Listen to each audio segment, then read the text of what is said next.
Stock Watch with me, Zinati Guma. Welcome to it. Joining me to unpack your stock-related questions today are Sanelisiwe Tofile from All Weather Capital and Roy Mutooni from Sanlam Investments. Remember to send your questions through via email to stockwatch@bdtv.co.za, via SMS on 41392 or on X @BusinessDayTV using the hashtag StockWatch.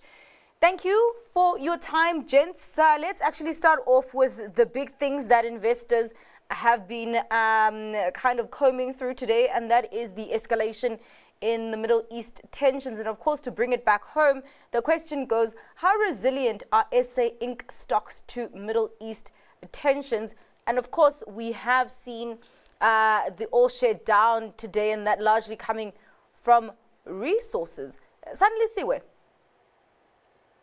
Yeah, I mean, I don't think our local market can escape the volatility and kind of the risk-off that we've had today. At this point, it feels par for the course that when there's an escalation in any kind of conflict, whether it's Middle East, whether it's Russia, whether it's China, wherever it may be, our markets will also react in likely a negative way. To the question around, the resilience of SA Inc. stocks, I think you have to kind of zoom out a bit and look at that in the context of where, SA stocks, where EM stocks have done relative to domestic markets, especially relative to the US. The current volatility notwithstanding, I think there's great value to be had in some local names. Yeah. You just have to be able to stomach the volatility, but also you have to be able to look for the, quality names, the ShopRites, the Clicks, the Capitex, just to name a few. So there are a few stocks that are, ones to kind of put in the portfolio and forget about, and you are probably getting them at a good value at these levels. Yeah, and I'm just wondering because then Roy, at this point, because also our market has a lot of commodity counters, and of course we saw today that index plunging, which is also interesting because looking at the gold miners are having a good time right now. And also Sasol, even though it's not up much today, but of course, that the value of Sasol has decreased compared to the rest of the resource sector. Where exactly are the jitters in that commodity space right now? So I think it's how the news flow came through. So I think initially there was the fear on Friday of shock and awe invasion or some big fight breaking out. So that was the first thing. Gold rallies, oil rallies, because whenever something happens in the Middle East, the first thing you ask is, will the Straits of Hormuz get blocked? Will oil flows get blocked? So immediately, oil price up significantly, gold as a risk off, and everything else sells off. Over the weekend, the narrative changed. It looked like this was actually going to end relatively quickly. One side was asking for talks, the other side was advancing, and it looked like it was going to end. So the market started looking through. So when you got into the market yesterday and today, early today, the feeling was the market's looking through, nothing bad is really happening, so you don't need a safe haven. Yeah. Oil came back a little bit. And life was going to go on as per normal. But by the end of the day today, it just looks, no, that's not really the case. The level of uncertainty is still huge. So then you have that reaction. So I think the share prices and the commodity prices, specifically the precious metals and oil, react in this way. At the very margin, investors are more than willing to pull or push depending on what they hear is happening, because that geopolitical sphere is changing by the minute. Yeah. Sanelisiwe, you mentioned some companies that would provide a safe space for investors, and you actually mentioned Clicks.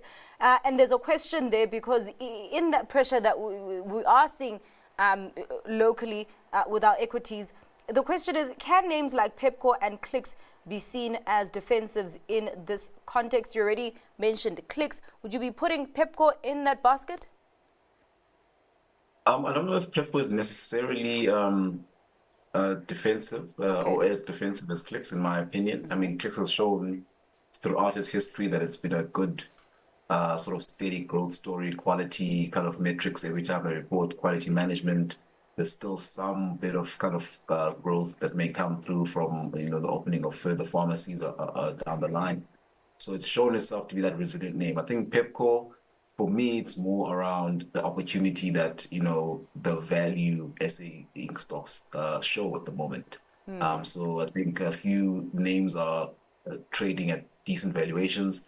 There is a bit of an overhang with Pepco around potential placing that might come to the market, which might put a bit of pressure on the share. But I think if you look through that, I think the apparel retailers generally do show a bit of value. We've had a bit of a cold winter this year, so those guys generally do better when they sell proper winter stock. We've had a bit of a low base in terms of the kind of earnings and sales performances of these names in the past couple of years for obvious reasons related to the struggle of the SA economy. So I think if we come out of that I think these guys will be in a good position. And it's quite interesting because, I mean, this comparison between Pepco and Clicks, it also just really emphasizes that there are still different retailers. Pepco is a clothing retailer. And actually, in the last, I think, week or so, we've seen some pressure in those retailers, those apparel retailers, after the results out of TFG and Mr. Price. What would you be thinking about the value proposition of Pepco at this point, Roy? So I think if I can just roll it back a little bit, when we talk about looking for defensive stocks, for me, defensive stocks define themselves as high gross margins, solid balance sheets, highly cash generative, and generating generating high returns on investment capital. High returns on investment. So in themselves, they have a business model that is dominant or significant in their industry. They can price and they have a moat. So when you look at that, Clicks fits that model. Though it doesn't grow earnings aggressively, it's got a very solid balance sheet. It's one of two big, huge players in their retail, and they sell stuff that we need every single day, that we can't live without. So to me, that's somebody who's a genuine defensive, but they're trading at a relatively high multiple. On the other side, you have maybe a Bidcore, which lives in the world of out-of-home eating. It doesn't have very high margins, but a solid balance sheet and very solid franchise in each of the countries where it operates, and diversifies you across the whole world. So you can look through different investments and find defensiveness in that way. So you look at Pepco, there's a variety of things there that bring defensiveness. So yes, it's an apparel retailer, but it's a cash apparel retailer. They deal with children's apparel and the stuff that you also need to, and then they've got Flash, that Flash business, Flash Telecom business, which is part of everyday life here. So you have to look for things such as that in order to define that defensiveness in each stock. And I think that one does definitely fit the bill. All right. So you can take this criteria and see if the companies match with that. Well, let us take a look at 91. It came out, of course, with an announcement today, 91 and Sanlam, that the deal between 91 and Sanlam Investments has been complete. The question goes, who is the ultimate beneficiary of the 91 and Sanlam asset merger? Sanlam received 13.6 million 91 shares valued at 575 million rand. I don't know, because when I look at the share price movements, 91 is one of the biggest gainers today. I think Sanlam moved up just a little bit, but 91, they're coming out with about a 4% gain. Sanelisiwe, would that tell the story?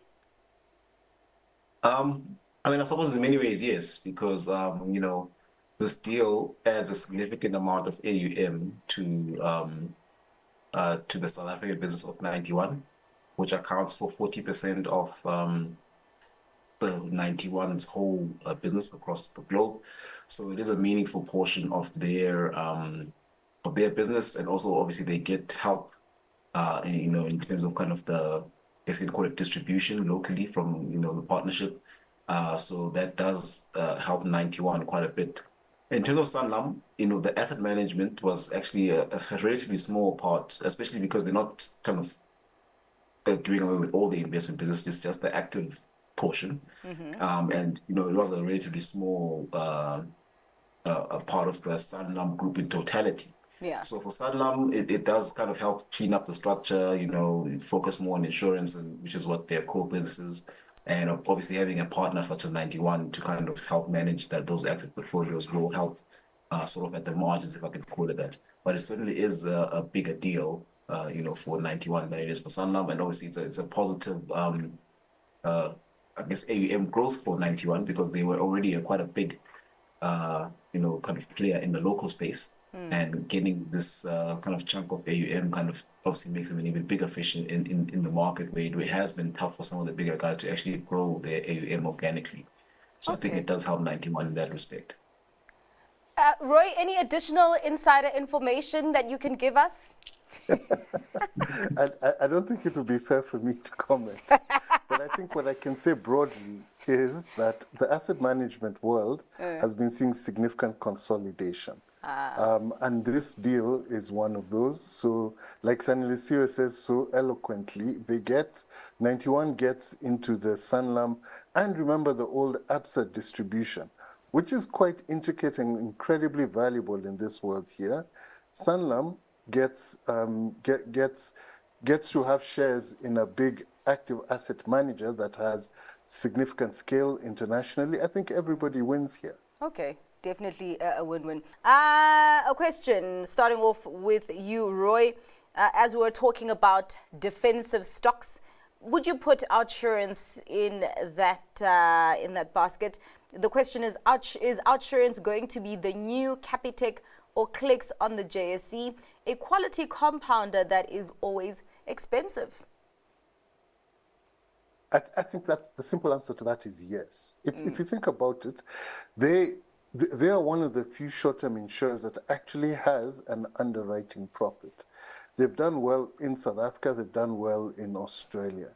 They keep on innovating. They don't always get it right. They reverse very quickly when they see they're going wrong. And they keep testing the limits of that insurance world. I think, like you've seen ever since they got listed and we could see their numbers publicly, they'll keep growing. Every so often there'll be some disaster somewhere in the underwriting and in the insurance world and everything. Maybe the share price corrects a little bit, but this is one of those long-term compounders that you want to get in when one of those things happens and just hold for the long term. They'll pay a solid dividend. You can be sure they'll continuously be innovative, and it will continue growing. It's quite interesting because ever since OUTsurance listed on the JSE, I'm not really hearing a lot about Santam. I don't know. Is that also, would there be a comparison there, Sanelisiwe?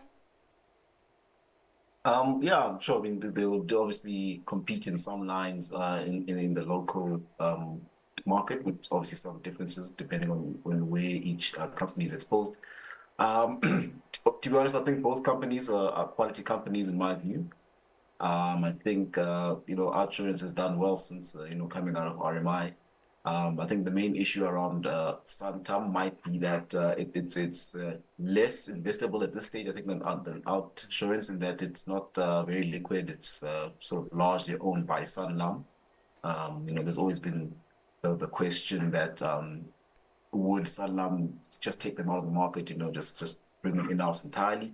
So there's not a lot of free float, not a lot of tradability there, but obviously if you can invest in that, I think it's still a quality company. So I think that's probably where a little bit of this disparity comes between the two companies. All right. Well, let's go back into retail. And actually, I noticed that Pick n Pay was leading in the gains today. It was up more than 5%, and on no news on Sense. The question is, why is Pick n Pay on the rise today and not Boxer? Boxer has recently just been only hype but no show. Okay, lots to unpack there. Let's start off with the fact that Pick n Pay rose so much today. Roy, anything that you could point to?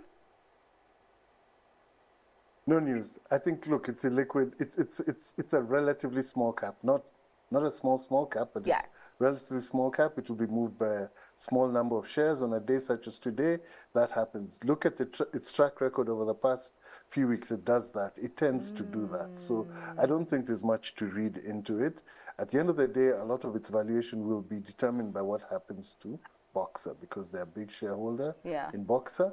And what I think the whole market is waiting for is to see whether their turnaround plan is catching traction.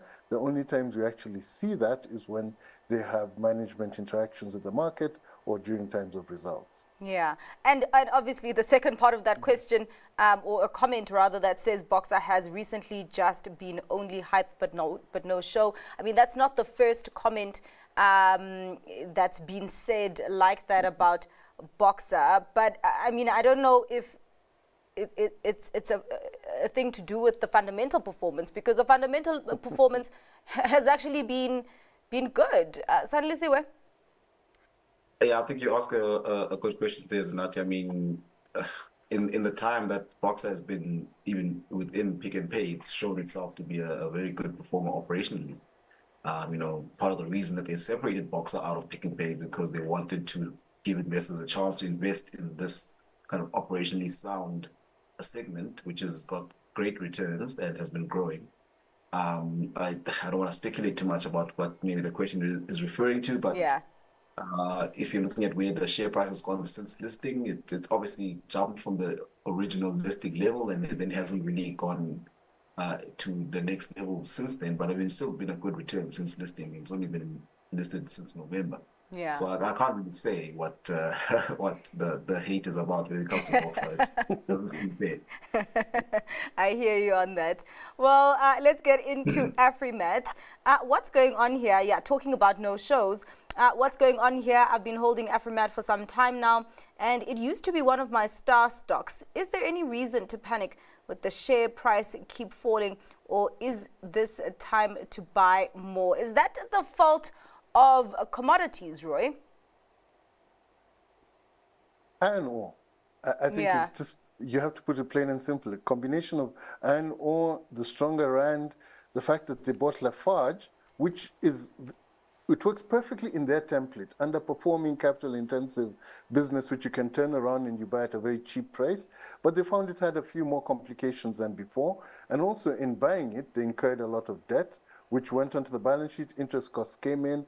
So it's been a stream of bad news more recently, after a long period where where the company seemed bulletproof and only good news came out. So I think it's just a reset. I think the management team is solid. They know what they're doing. The macro is out of their control, but with regard to the operations and turning them around, they're definitely in control, and they're keeping that going. I think this one works out when you see the commodity price turning, and them being able to pay down that debt because they've been able to grow their turnover and become more profitable. So it is a cyclical company at the end of the day. Yes, actually, because I was about to ask, if it's just one of those maybe that you trade like you maybe would do with other commodity stocks like PGMs, or is there a case for long-term investing where you can actually just close your eyes? But it seems that you can't close your eyes. Sanelisiwe?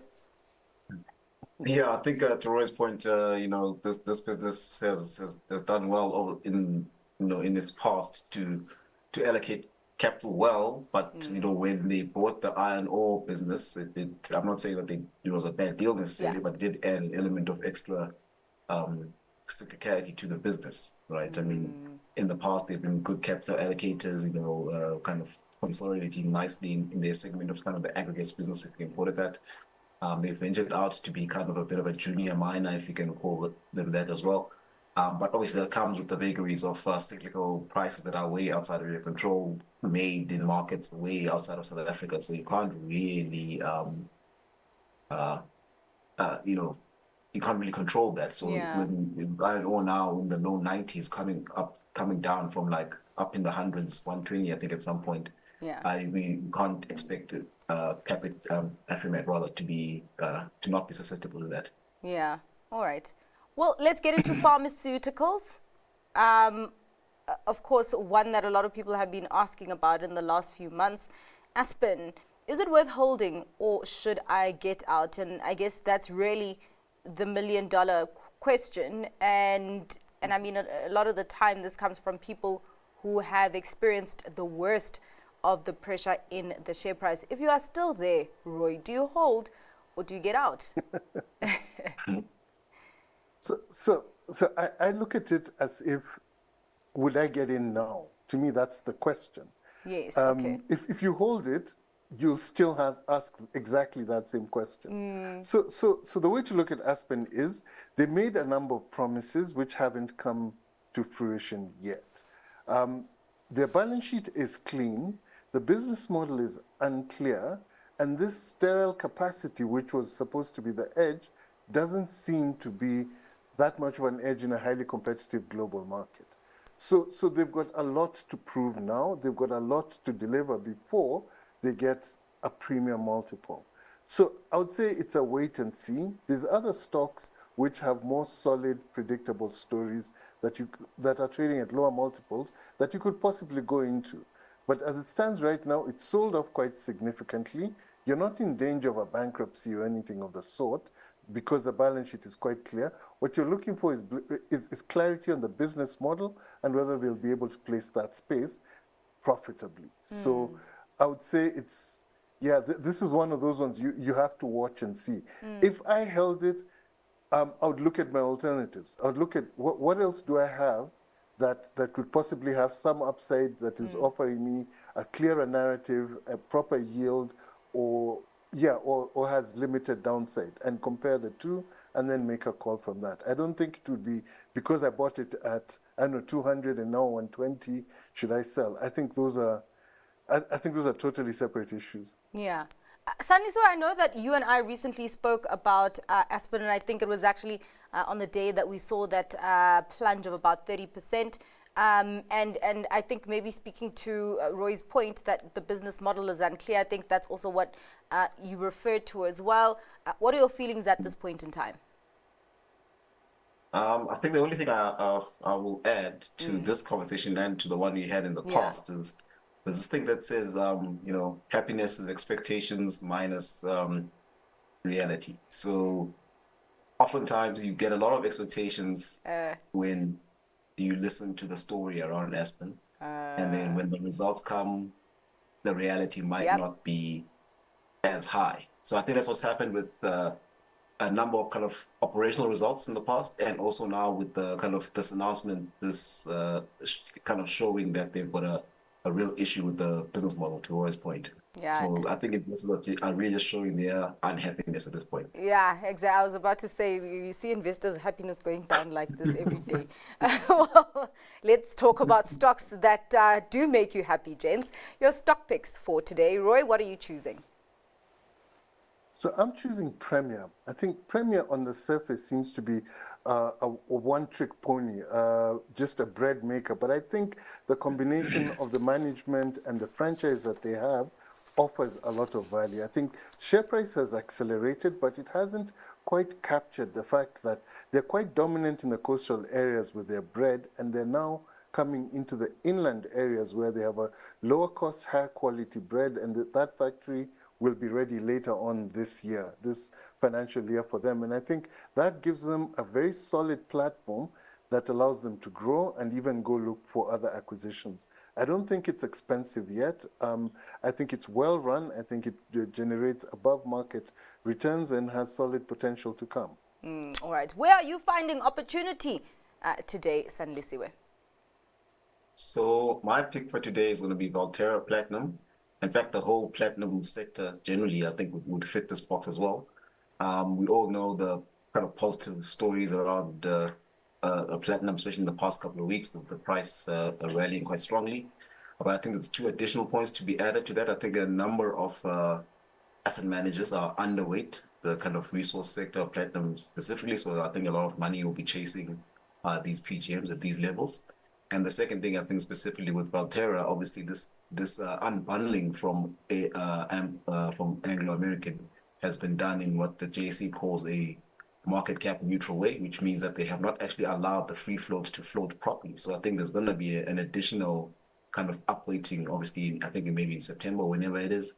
And that should also kind of increase the requirement, the holding requirement, if you can call that, for some asset managers. So I think there's still some legs in the Volterra Platinum story. All right. Well, gents, thank you so much for your time and for your analysis today. Really, really appreciate it. And that is where I leave things with you today.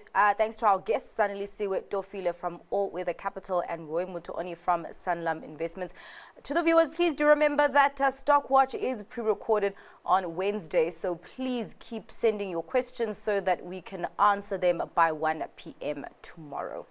Up next, though, the close. Stay watching. Thank